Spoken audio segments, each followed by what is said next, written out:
श्रीगुरुर्वाच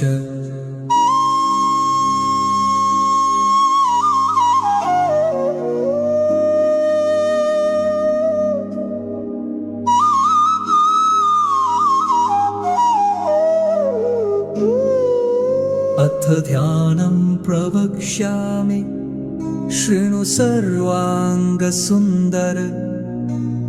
यत्कृतं देवदेवेन ध्यानं हनुमत्प्रियं पञ्चवक्त्रं महाभीमं त्रिपञ्चनयनैर्युतं बाहुभिर्दशभिर्युक्तं सर्वकामार्थसिद्धिदम्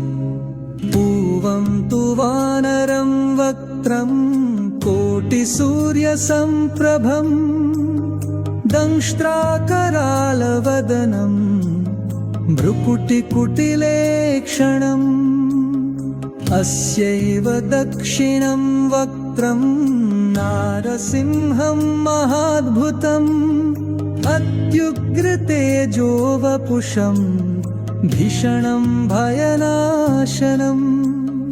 पश्चिमं गारुडं वक्त्रं वक्रतुण्डं महाबलम् सर्वनागप्रशमनं विषभूतादिकृन्तनम् उत्तरं सौकरं वक्त्रं कृष्णदीप्तं नभोपमम्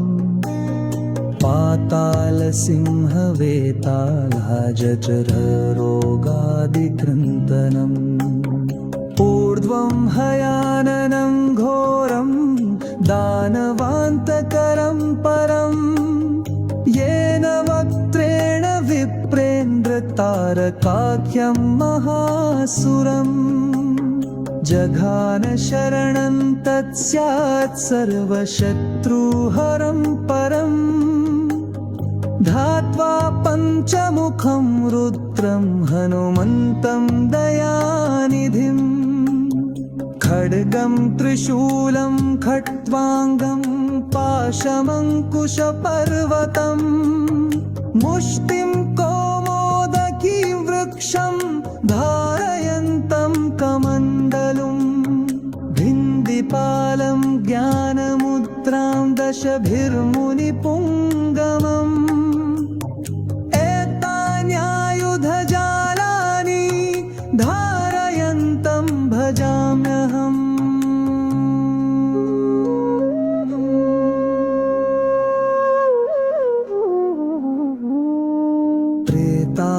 प्रेतासनोपविष्टं तं सर्वाभरणभूषितं दीयमाल्याम्बरधरं व्यग्गगन्धानुलेपनं सर्वाश्चर्यमयं देवं हनुमद्विश्वतोमुखं पञ्चास्यमच्युतं विचित्रवर्णवक्त्रं शोभितम् पीताम्बरमुकुटे शोभिताङ्गं कपिवर्यं पिङ्गाक्षं मनसा स्मरामि सदैव मर्कटेशं महोत्साहं सर्वशत्रुहरं परं शत्रुसंहर मां रक्ष श्रीमन्नापदमुत्थर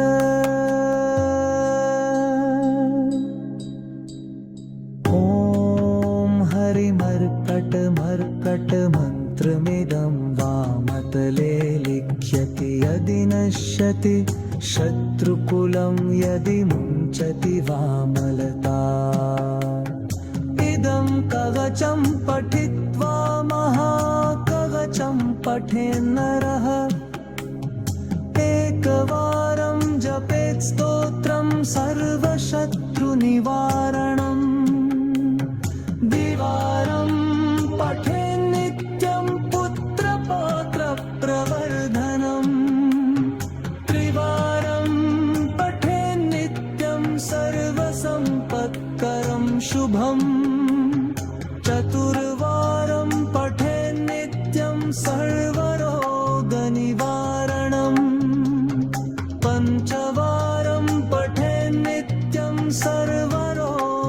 शिवशङ्करम् सर्वारं पठेन्नित्यं सर्वदेवशङ्करम् सप्तवारं पठेन्नित्यं सर्वसौभाग्यदायकम् अष्टवारं पठेन्नित्यम् इष्टकामार्थसिद्धिदम् नववारं पठेन्नित्यम् राजभोगमवाप्नुयात् दशवारं पठेन्नित्यं त्रैलोक्यज्ञानदर्शनम् रुद्रावृत्तिं पठेन्नित्यं सर्वसिद्धिर्भवेत् ध्रुवम्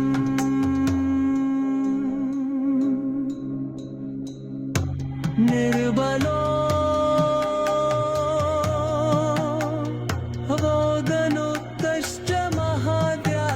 पीडितः कवचस्मरणेनैव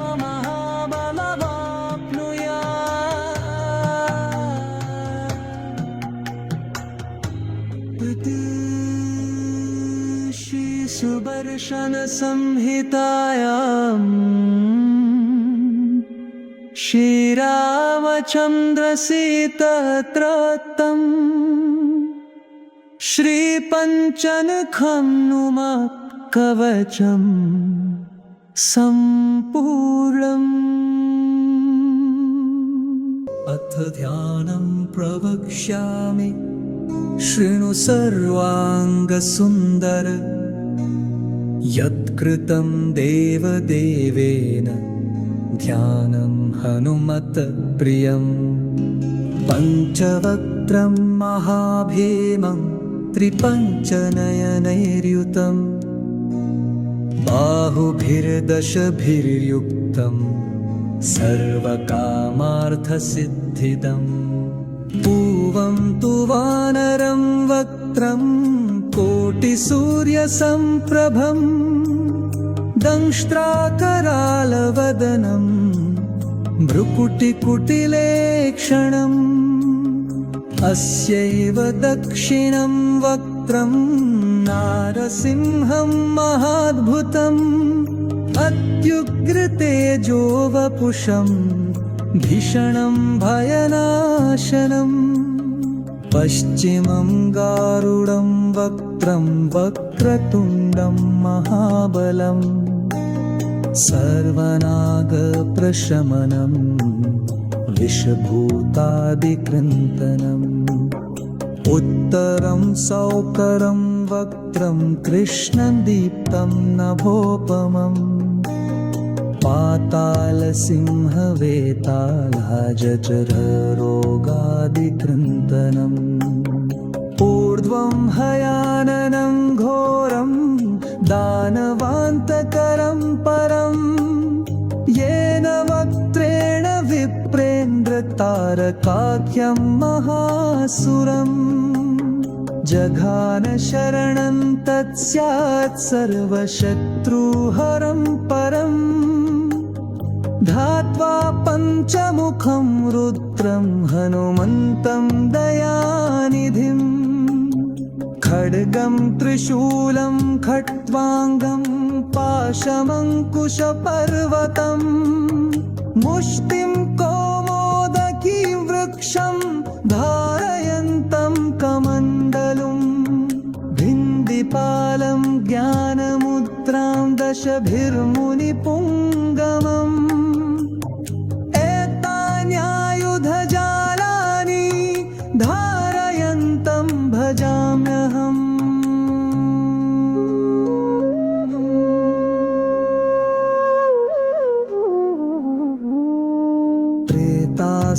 प्रेतासनोपविष्टं तं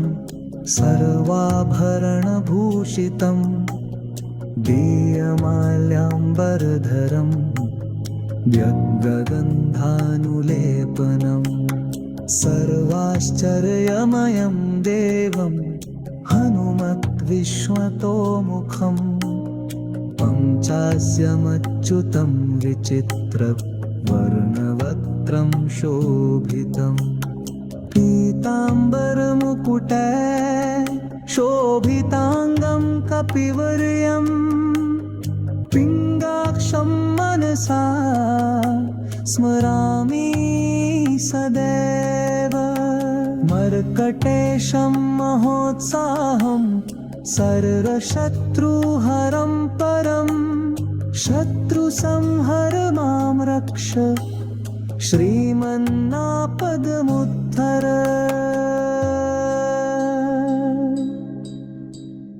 ॐ हरिमर्कटमर्कटमन्त्रमिदं वामतले लिख्यति यदि नश्यति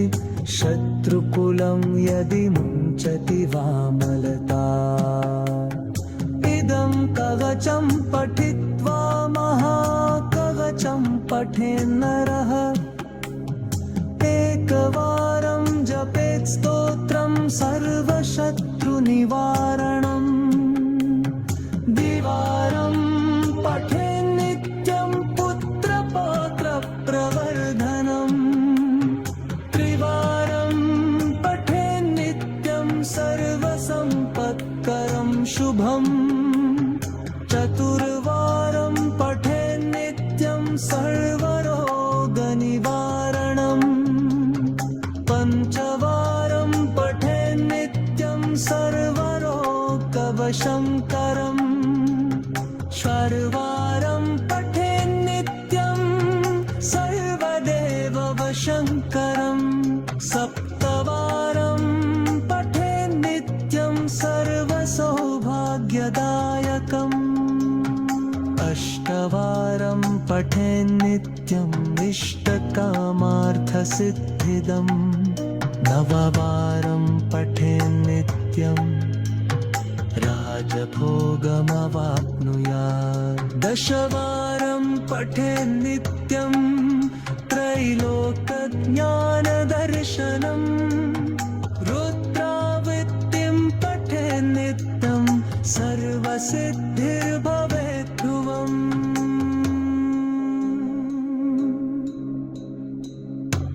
निर्बलो अवोगनुक्तश्च महाव्याधिपीडितः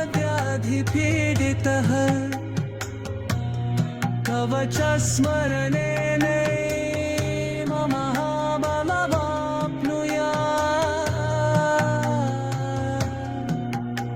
महाबलमाप्नुयात् श्रीसुदर्शनसंहितायाम्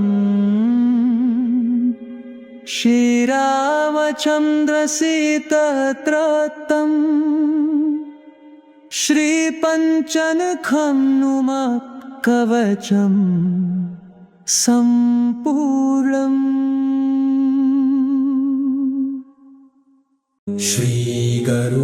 श्रीगरुरुवाच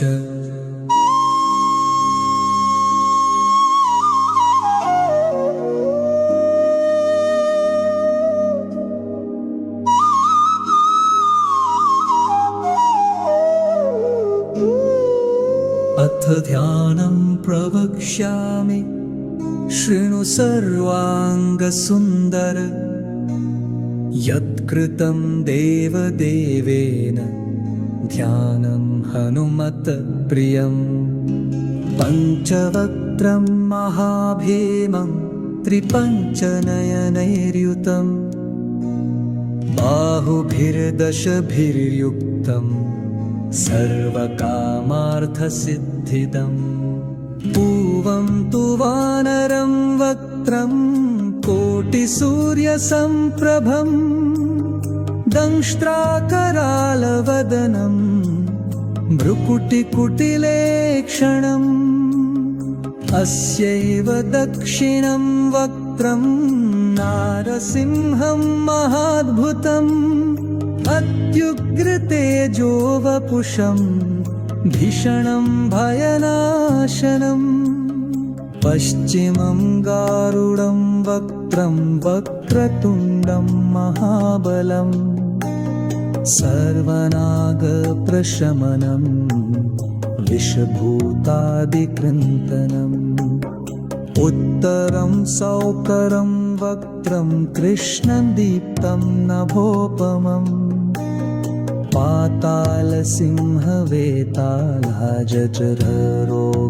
पातालसिंहवेतालजठररोगादिकृन्तनम् ऊर्ध्वं हयाननं घोरं दानवान्तकरं परम्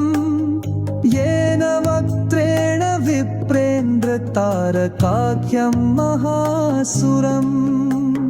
जघान शरणं तत्स्यात् सर्वशत्रुहरं परम्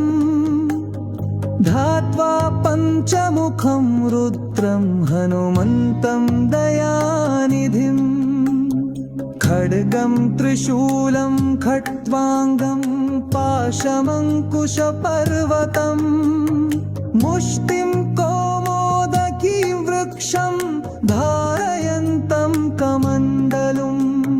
भिन्दिपालं ज्ञानमुद्रां दशभिर्मुनिपुङ्गमम् एतान्यायुधजालानि धारयन्तं भजाम्यहम्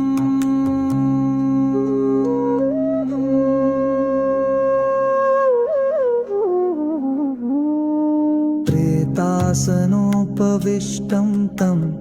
सर्वाभरणभूषितं दीयमाल्याम्बरधरं व्यग्गगन्धानुलेपनं सर्वाश्चर्यमयं देवं हनुमद्विश्वतोमुखम् पञ्चास्यमच्युतं विचित्रवर्णवक्त्रं शोभितम् पीताम्बरमुकुटे शोभिताङ्गं कपिवर्यं पिङ्गाक्षं मनसा स्मरामि सदैव मर्कटेशं महोत्साहं सर्वशत्रुहरं परं शत्रुसंहर मां रक्ष श्रीमन्नापदमुद्धर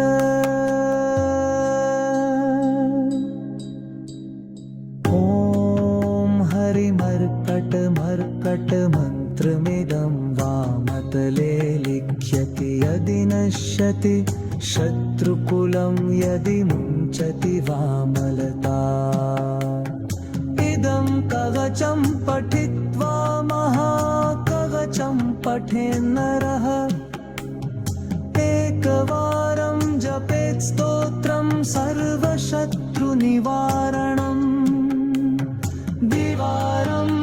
पठेन्नित्यं पुत्रपौत्रप्रवर्धनम् त्रिवारं पठेन्नित्यं सर्वसम्पत्करं शुभम् चतुर्वारं पठेन्नित्यं सर्वरोगनिवारणम् पञ्चवारं पठेन्नित्यं सर्वरोगवशङ्करम् षड्वारं पठेन्नित्यं सर्वदेववशङ्करम् सप्तवारं पठेन्नित्यं सर्वसौभाग्यदायकम् अष्टवारं पठेन्नित्यम् इष्टकामार्थसिद्धिदम् नववारं पठेन्नित्यं राजभोगमवाप्नुयात् दशवारं पठेन्नित्यं त्रैलोक्यज्ञानदर्शनम् रुद्रावृत्तिं पठेन्नित्यं सर्वसिद्धिर्भवेत् ध्रुवम्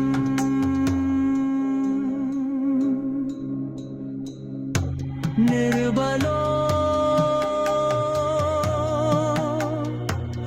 रोगनुक्तश्च महाव्याधिपीडितः कवचस्मरणेन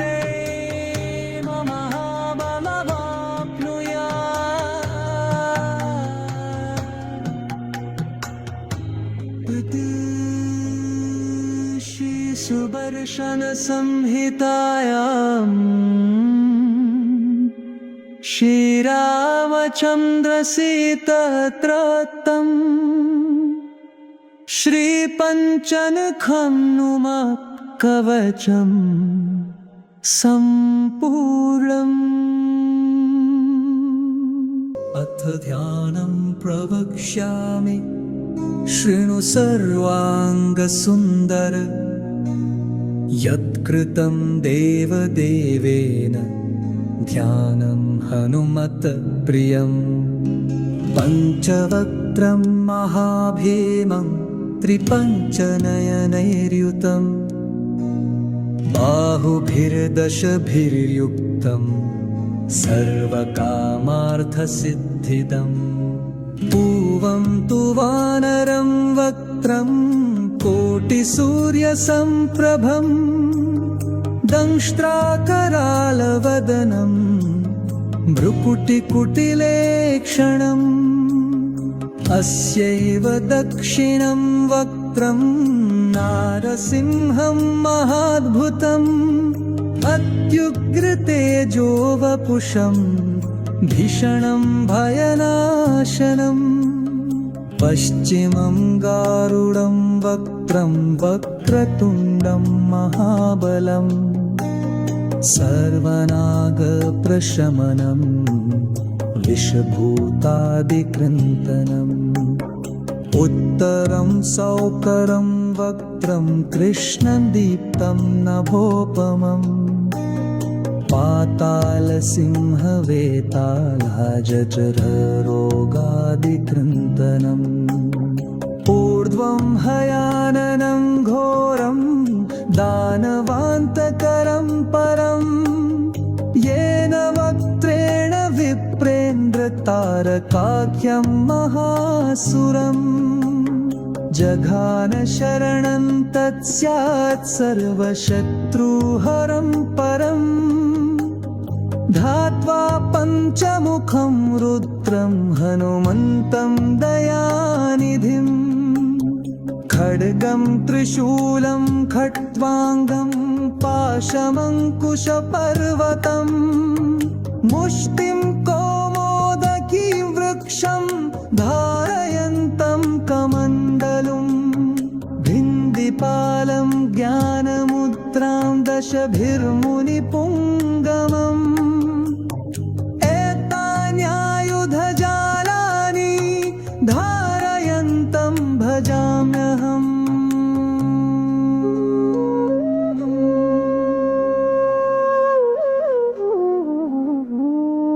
प्रेतासनोपविष्टं तं सर्वाभरणभूषितं। दीयमाल्याम्बरधरं व्यग्गगन्धानुलेपनं। सर्वाश्चर्यमयं देवं हनुमद्विश्वतोमुखम्। पञ्चास्यमच्युतं विचित्रवर्णवक्त्रं शोभितम्। पीताम्बरमुकुटे शोभिताङ्गं कपिवर्यं। पिङ्गाक्षं मनसा स्मरामि सदैव। मर्कटेशं महोत्साहं सर्वशत्रुहरं परम्। शत्रुसंहर मां रक्ष श्रीमन्नापदमुद्धर।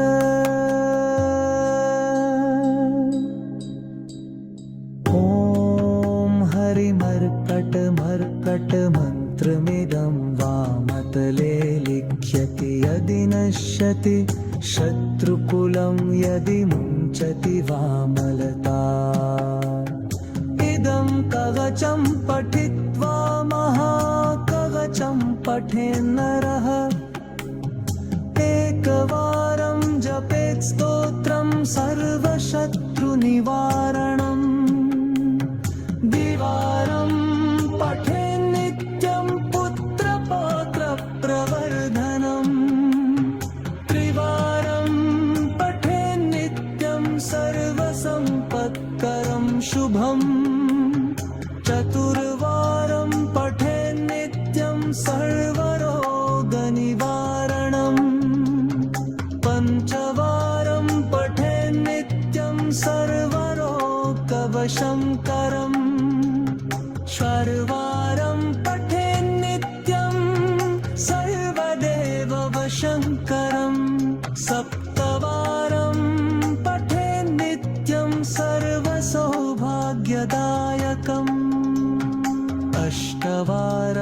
पठेन्नित्यम् इष्टकामार्थसिद्धिदम्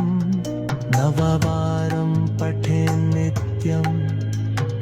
राजभोगमवाप्नुयात् दशवारं पठेन्नित्यं त्रैलोकज्ञानदर्शनम् रुद्रावृत्तिं पठेन्नित्यं सर्वसिद्धिर्भवेत् ध्रुवम्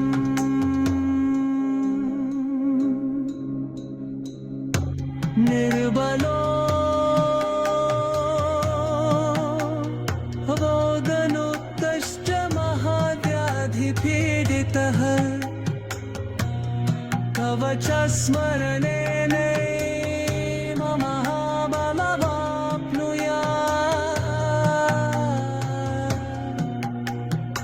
महाबलमवाप्नुयात् श्रीसुदर्शनसंहितायाम् श्रीरामचन्द्रसीतत्रतम् श्रीपञ्चनखं नुमः कवचम् सम्पूर्णम्।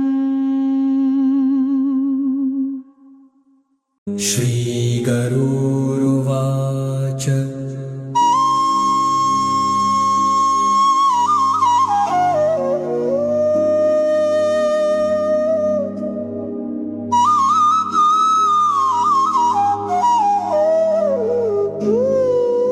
अथ ध्यानं प्रवक्ष्यामि शृणु सर्वाङ्गसुन्दर यत्कृतं देवदेवेन ध्यानं हनुमत्प्रियम् पञ्चवक्त्रं महाभीमं त्रिपञ्चनयनैर्युतं बाहुभिर्दशभिर्युक्तम् सर्वकामार्थसिद्धिदम् पूवं तु वानरं वक्त्रं कोटिसूर्यसम्प्रभं दंष्ट्राकरालवदनं भ्रुकुटिकुटिलेक्षणम् अस्यैव दक्षिणं वक्त्रं नारसिंहं महाद्भुतम् अत्युग्रतेजोवपुषं भीषणं भयनाशनम् पश्चिमं गारुडं वक्त्रं वक्रतुण्डं महाबलम् सर्वनागप्रशमनं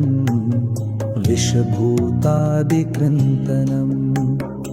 उत्तरं सौकरं वक्त्रं कृष्णदीप्तं नभोपमम्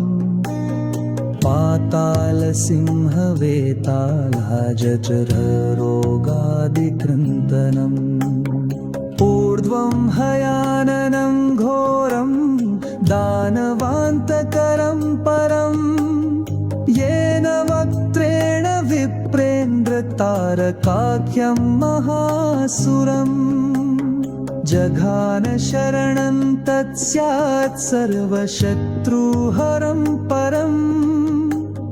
ध्यात्वा पञ्चमुखं रुद्रं हनुमन्तं दयानिधिं खड्गं त्रिशूलं खट्वाङ्गं पाशमङ्कुशपर्वतं मुष्टिं कौमोदकी वृक्षं धारयन्तं कमण्डलुं भिन्दिपालं ज्ञानमुद्रां दशभिर्मुनिपुङ्गमम् एतान्यायुधजालानि धारयन्तं भजाम्यहम्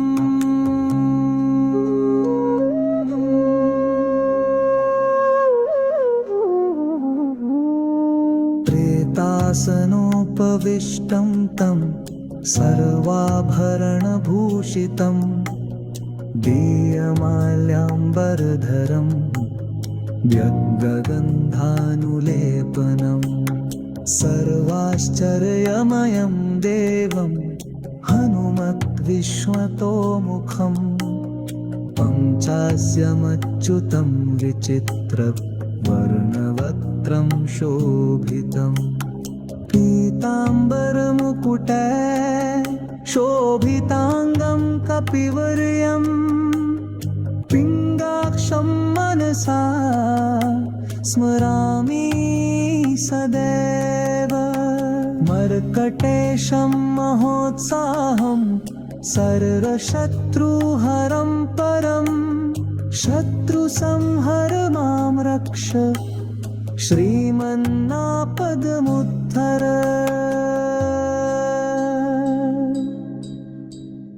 ॐ हरिमर्कटमर्कटमन्त्रमिदं वामतले लिख्यति यदि नश्यति शत्रुकुलं यदि मुञ्चति वामलता इदं कवचं पठित्वा महाकवचं पठेन्नरः एकवारं जपेत् स्तोत्रं सर्वशत्रुनिवारणम् द्विवारं पठेन्नित्यं पुत्रपौत्रप्रवर्धनम् त्रिवारं पठेन्नित्यं सर्वसम्पत्करं शुभम् चतुर्वारं पठेन्नित्यं सर्वरोगनिवारणम् पञ्चवारं पठेन्नित्यं सर्वरोगवशङ्करम् षड्वारं पठेन्नित्यं सर्वदेववशङ्करम् सप्तवारं पठेन्नित्यं सर्वसौभाग्यदायकम् अष्टवारं पठेन्नित्यम् इष्टकामार्थसिद्धिदम् नववारं पठेन्नित्यं राजभोगमवाप्नुयात् दशवारं पठेन्नित्यं त्रैलोक्यज्ञानदर्शनम् रुद्रावृत्तिं पठेन्नित्यं सर्वसिद्धिर्भवेत् ध्रुवम्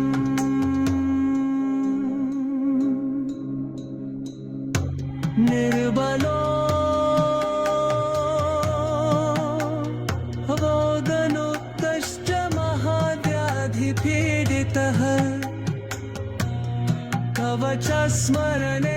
कवचस्मरणेनैव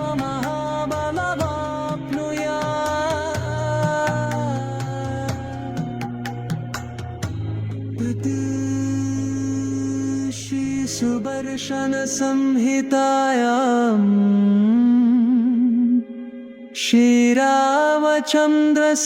श्रीरामचन्द्रसीतत्रतं श्रीपञ्चनखं नुमः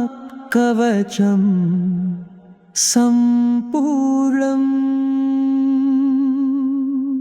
अथ ध्यानं प्रवक्ष्यामि शृणु सर्वाङ्गसुन्दर यत्कृतं देवदेवेन ध्यानं हनुमत्प्रियम् पञ्चवक्त्रं महाभीमं त्रिपञ्चनयनैर्युतं बाहुभिर्दशभिर्युक्तं सर्वकामार्थसिद्धिदम् पूवं तु वानरं वक्त्रं कोटिसूर्यसम्प्रभम् दंष्ट्राकरालवदनं भ्रुकुटिकुटिलेक्षणम् अस्यैव दक्षिणं वक्त्रं नारसिंहं महाद्भुतम् अत्युग्रतेजोवपुषं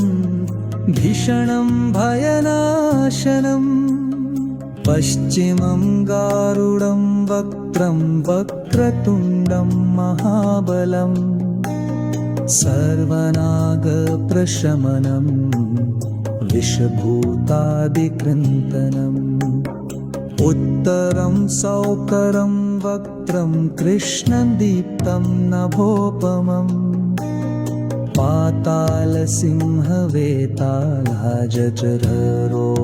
पातालसिंहवेतालजठररोगादिकृन्तनम् ऊर्ध्वं हयाननं घोरं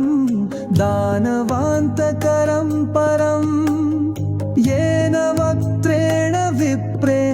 तारकाख्यं महासुरम् जघान शरणं तत्स्यात् सर्वशत्रुहरं परम् ध्यात्वा पञ्चमुखं रुद्रं हनुमन्तं दयानिधिम् खड्गं त्रिशूलं खट्वाङ्गं पाशमङ्कुशपर्वतम् मुष्टिं कौमोदकी वृक्षं धारयन्तं कमण्डलुं भिन्दिपालं ज्ञानमुद्रां दशभिर्मुनिपुङ्गमम् एतान्यायुधजालानि धारयन्तं भजाम्यहम्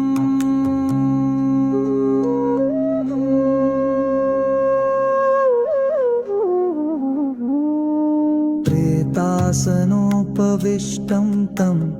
सर्वाभरणभूषितं दीयमाल्याम्बरधरं व्यग्गगन्धानुलेपनं सर्वाश्चर्यमयं देवं हनुमद्विश्वतोमुखम् पञ्चास्यमच्युतं विचित्रवर्णवक्त्रं शोभितम् पीताम्बरमुकुटे शोभिताङ्गं कपिवर्यम् पिङ्गाक्षं मनसा स्मरामि सदैव मर्कटेशं महोत्साहं सर्वशत्रुहरं परं शत्रुसंहर मां रक्ष श्रीमन्नापदमुद्धर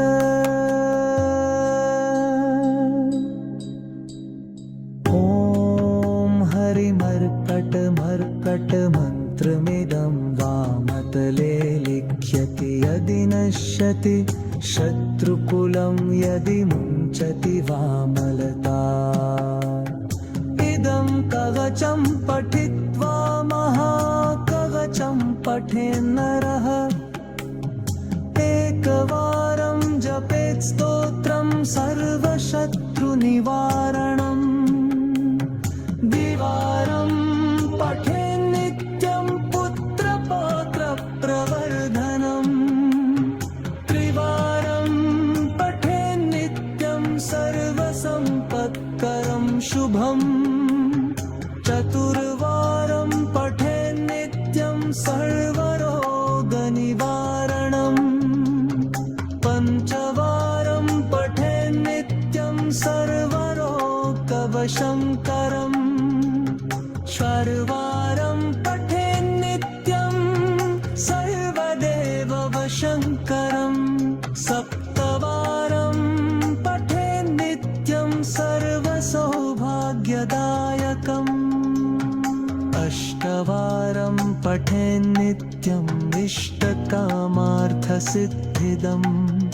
नववारं पठेन्नित्यं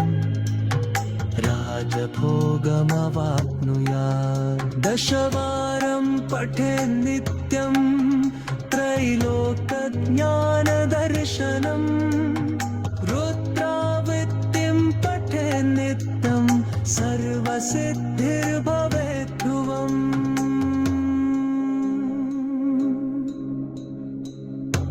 निर्बलो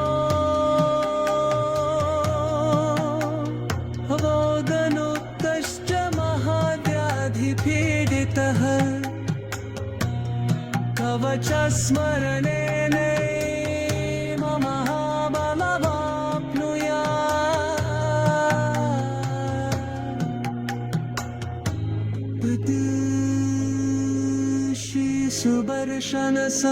सुदर्शनसंहितायाम् श्रीरामचन्द्रसीतत्रतं श्रीपञ्चनखं नुमः कवचं सम्पूर्णम्। श्रीगरुरुवाच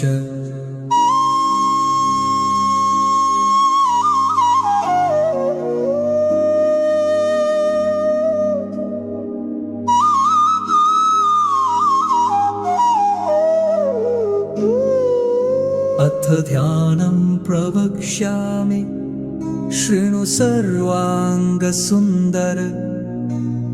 यत्कृतं देवदेवेन ध्यानं हनुमत्प्रियम् पञ्चवक्त्रं महाभीमं त्रिपञ्चनयनैर्युतं बाहुभिर्दशभिर्युक्तं सर्वकामार्थसिद्धिदम् पूवं तु वानरं वक्त्रं कोटिसूर्यसम्प्रभं दंष्ट्राकरालवदनं भ्रुकुटिकुटिलेक्षणम् अस्यैव दक्षिणं वक्त्रं नारसिंहं महाद्भुतम्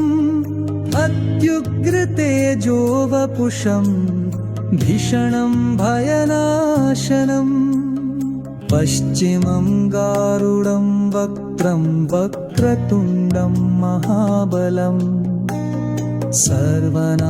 सर्वनागप्रशमनं विषभूतादिकृन्तनम् उत्तरं सौकरं वक्त्रं कृष्णदीप्तं नभोपमम्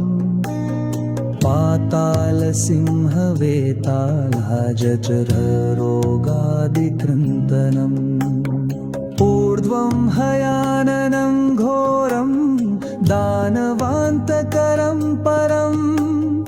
येन वक्त्रेण विप्रेन्द्रतारकाख्यं महासुरम् जघान शरणं तत्स्यात् सर्वशत्रुहरं परम् ध्यात्वा पञ्चमुखं रुद्रं हनुमन्तं दयानिधिम् खड्गं त्रिशूलं खट्वाङ्गं पाशमङ्कुशपर्वतम् मुष्टिं कौमोदकी वृक्षं धारयन्तं कमण्डलुम् भिन्दिपालं ज्ञानमुद्रां दशभिर्मुनिपुङ्गमम् एतान्यायुधजालानि धारयन्तं भजाम्यहम्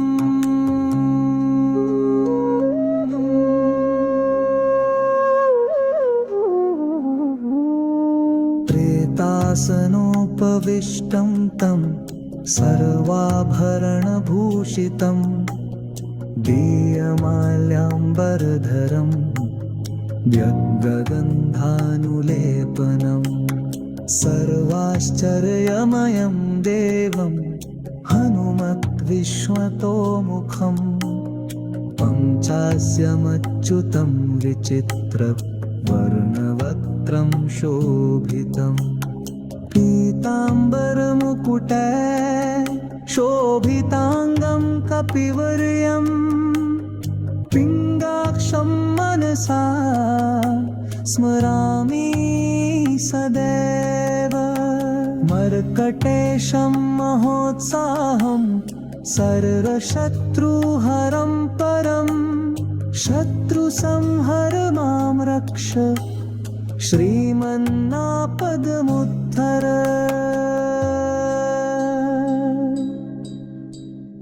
ॐ हरिमर्कटमर्कटमन्त्रमिदं वामतले लिख्यति यदि नश्यति शत्रुकुलं यदि मुञ्चति वामलता इदं कवचं पठित्वा महाकवचं पठेन्नरः एकवारं जपेत् स्तोत्रं सर्वशत्रुनिवारणम् द्विवारं पठेन्नित्यं पुत्रपौत्रप्रवर्धनम् त्रिवारं पठेन्नित्यं सर्वसम्पत्करं शुभम् चतुर्वारं पठेन्नित्यं सर्वरोगनिवारणम् पञ्चवारं पठेन्नित्यं सर्वरोगवशङ्करम् षड्वारं पठेन्नित्यं सर्वदेववशङ्करम् सप्तवारं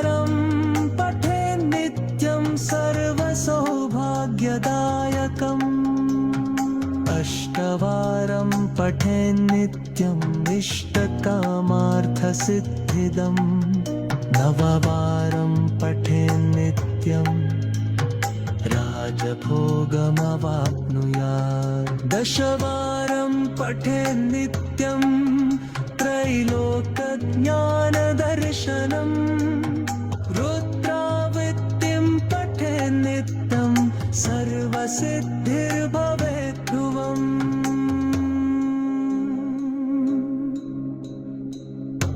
निर्बलो अवोगनुक्तश्च महाव्याधिपीडितः कवचस्मरणेनैव महाबलमाप्नुयात्।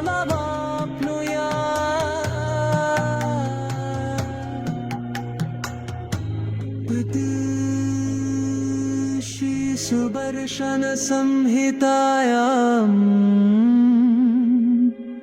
श्रीरामचन्द्रसीतत्रतम् श्रीपञ्चनखं नुमः कवचम् सम्पूर्णम्। अथ ध्यानं प्रवक्ष्यामि शृणु सर्वाङ्गसुन्दर यत्कृतं देवदेवेन ध्यानं हनुमत्प्रियम् पञ्चवक्त्रं महाभीमं त्रिपञ्चनयनैर्युतं बाहुभिर्दशभिर्युक्तं सर्वकामार्थसिद्धिदम् पूवं तु वानरं वक्त्रं कोटिसूर्यसम्प्रभम् दंष्ट्राकरालवदनं भ्रुकुटिकुटिलेक्षणम् अस्यैव दक्षिणं वक्त्रं नारसिंहं महाद्भुतम् अत्युग्रतेजो वपुषं भीषणं भयनाशनम् पश्चिमं गारुडं वक्त्रं वक्रतुण्डं महाबलम् सर्वनागप्रशमनं विषभूतादिकृन्तनम् उत्तरं सौकरं वक्त्रं कृष्णदीप्तं नभोपमम् पातालसिंहवेतालजठररोगादिकृन्तनम् ऊर्ध्वं हयाननं घोरं दानवान्तकरं परं येन वक्त्रेण विप्रेन्द्रतारकाख्यं महासुरम् जघान शरणं तत्स्यात् सर्वशत्रुहरं परम् धात्वा पञ्चमुखं रुद्रं हनुमन्तं दयानिधिम् खड्गं त्रिशूलं खट्वाङ्गं पाशमङ्कुशपर्वतम् मुष्टिं कौमोदकी वृक्षं धारयन्तं कमण्डलुम् भिन्दिपालं ज्ञानमुद्रां दशभिर्मुनिपुङ्गमम् एतान्यायुधजालानि धारयन्तं भजाम्यहम्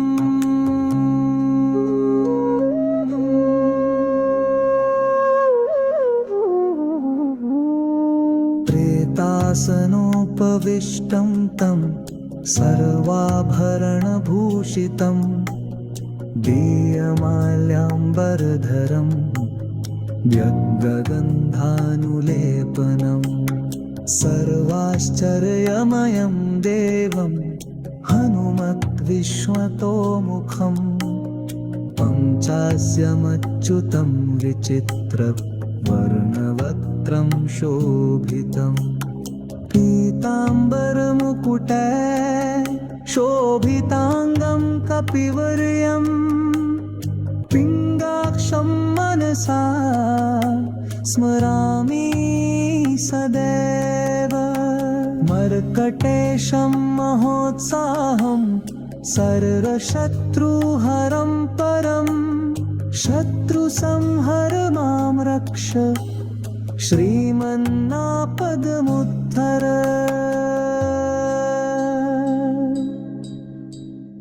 ॐ हरिमर्कटमर्कटमन्त्रमिदं वामतले लिख्यति यदि नश्यति शत्रुकुलं यदि मुञ्चति वामलता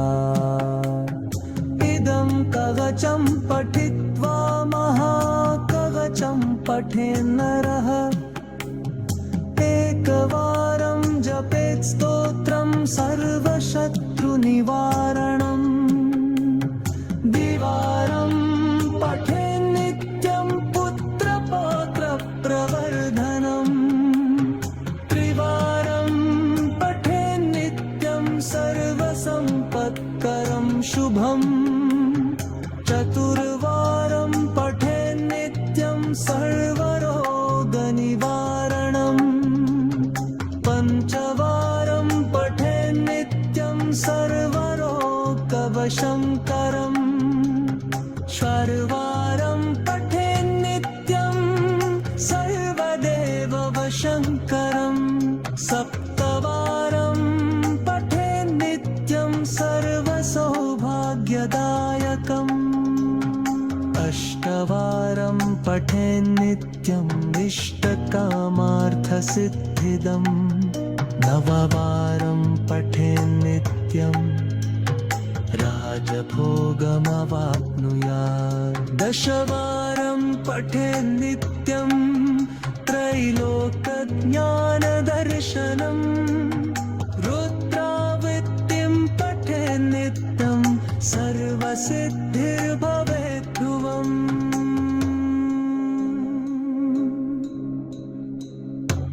निर्बलो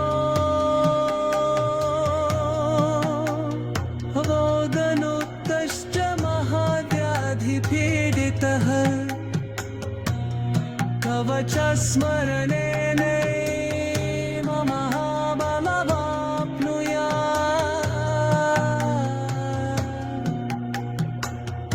महाबलमाप्नुयात् श्रीसुदर्शनसंहितायाम्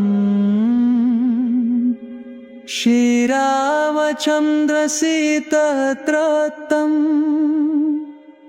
श्रीपञ्चनखं नुमः कवचं सम्पूर्णम्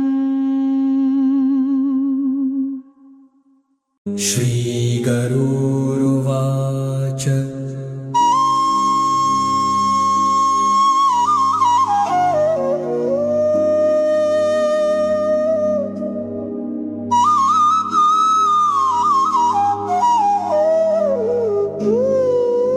अथ ध्यानं प्रवक्ष्यामि शृणु सर्वाङ्गसुन्दर यत्कृतं देवदेवेन ध्यानं हनुमत्प्रियम् पञ्चवक्त्रं महाभीमं त्रिपञ्चनयनैर्युतम्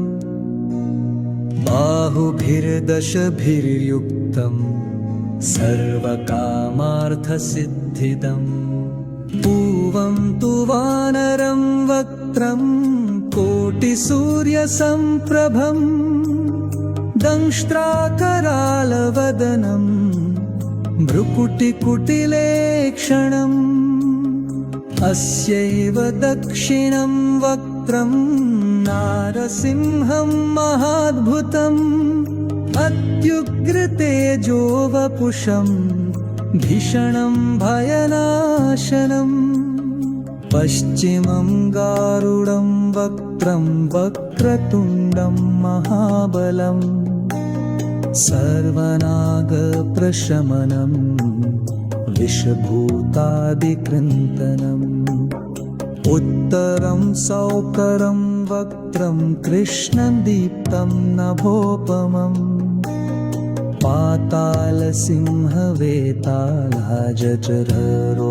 पातालसिंहवेतालजठररोगादिकृन्तनम् ऊर्ध्वं हयाननं घोरं दानवान्तकरं परं ये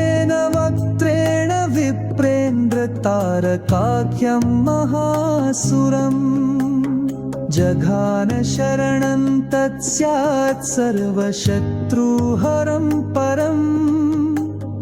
ध्यात्वा पञ्चमुखं रुद्रं हनुमन्तं दयानिधिम्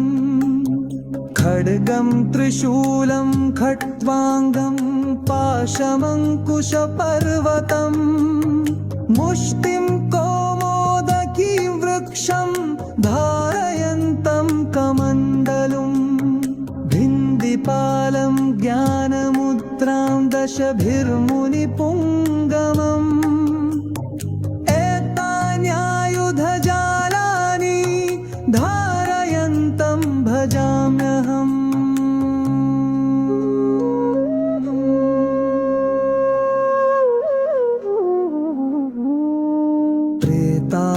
प्रेतासनोपविष्टं तं सर्वाभरणभूषितं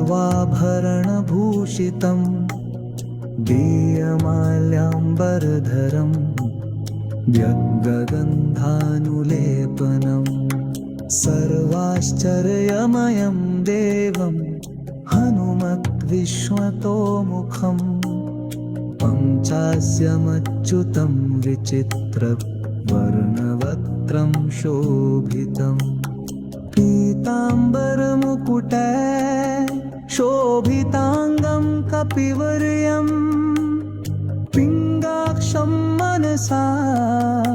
स्मरामि सदैव मर्कटेशं महोत्साहं सर्वशत्रुहरं परं शत्रुसंहर मां रक्ष श्रीमन्नापदमुद्धर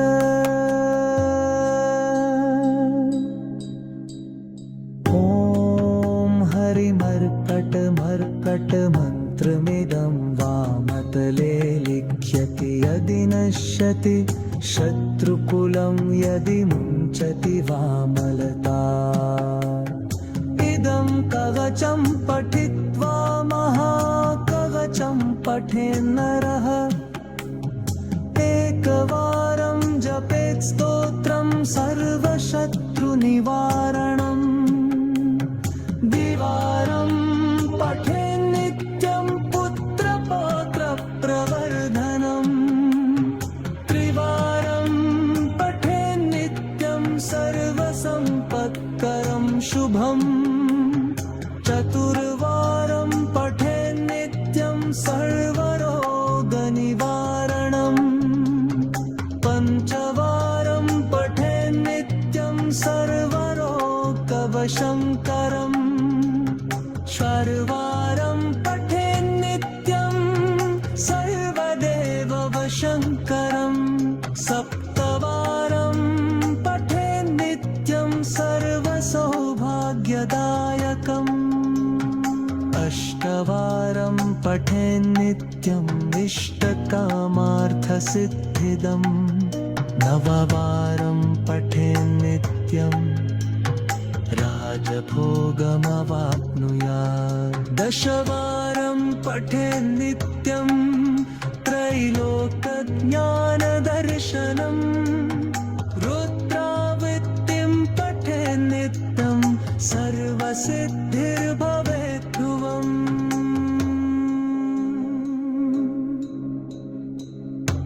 निर्बलो भोगनुक्तश्च महाव्याधिपीडितः कवचस्मरणेन